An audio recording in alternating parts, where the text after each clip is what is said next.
तुम्हारी मेहनत, दूसरों का आशीर्वाद, सबकी दुआएं, वो सब अलग बात है।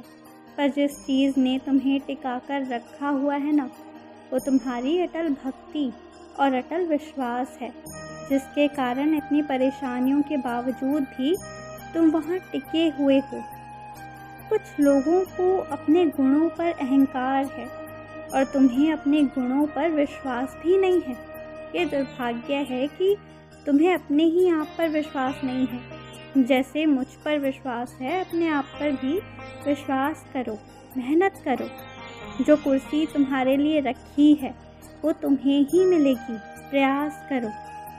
मेरे कुछ बच्चों को ऐसा लग रहा है कि उनके जीवन में जो भी बुरा हो रहा है वो कहीं किसी वास्तु दोष या पूजा में किसी कमी के कारण तो नहीं हो रहा। तो मेरा जवाब है, ऐसा बिल्कुल नहीं है। अपने मन से हटा दो।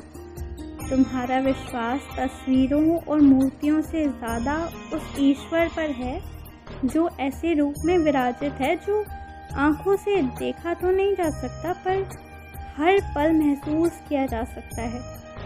उस शक्ति में तुम्हारा विश्वास है ना, इस कारण कोई दोष, कोई गलती तुम्हारी तरफ से नहीं हो रही है। ये एक पल है तुम्हें बचाने का, तुम्हें गिराने का पल नहीं है। तुम्हें बचाव के लिए अभी तुम्हें लग रहा है कि गिराया जा रहा है, पर इसी से तुम उठोगे और इसी से तुम बच जाओगे। तुम याद रखना, जिन लोगों के भड़काने पर जो लोग भड़क गए, जिन्होंने तुमसे बुरा बर्ताव किया है ना, मेरी बात याद रखना, अगले ही हफ्ते तक वो तुमसे माफ़ी भी मांगेंगे। किसी को ना तुमसे कुछ खाने को चाहिए, एक विशेष प्रकार का भोजन, जिसके लिए उन्होंने अपनी इच्छा तुम्हारे समक्ष प्रकट भी की है, एक से अधिक बार। अब मैं चाहता हूँ कि तुम वो काम ना आने वाले हफ्ते में पूरा कर दो। मेरे जिन बच्चों को घर आकर परेशानी होती है, मैं उनसे यही कहूँगा कि दफ्तर में थोड़ी देर और रुक जाओ, थोड़ी देर काम और कर लो, थोड़ा अध्ययन कर लो और उसके बाद घर आया करो। अपनी खिड़की और दरवाज़ों के लिए जिन पर्दों के रंग का तुम चुनाव करते हो ना, वो सोच समझ कर करो।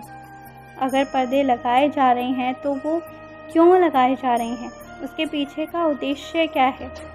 क्या वो सिर्फ उस कमरे को खूबसूरत बनाने के लिए या फिर बाहर की दुनिया से अपने कमरे को बचाने के लिए? पहले ये सोचो, उसके बाद सही रंग का चुनाव करो।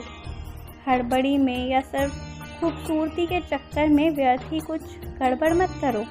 ध्यान से देखो, ज़रूरत को समझो पहले, उसके बाद चुनाव करो। 6-7 दिन और फिर उसके बाद तेज़ रफ्तार पकड़ लेना।